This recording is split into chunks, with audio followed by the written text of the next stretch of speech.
Hey, I'm Joe, and yes, I admit it, I'm crazy about salads.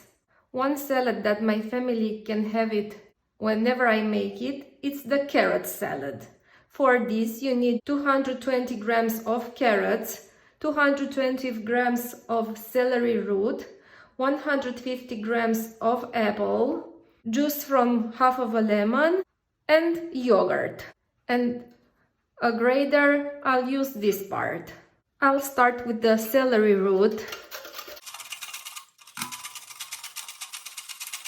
I'll continue with the carrots.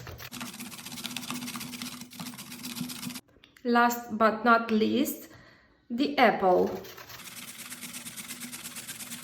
Now I'll add the lemon juice and the yogurt. Here I have 3 spoons of yogurt.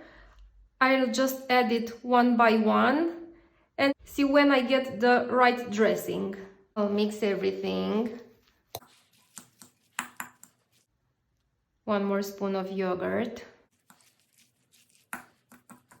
You can stop here with the yogurt or you can add the whole 3 spoons. I'll continue adding.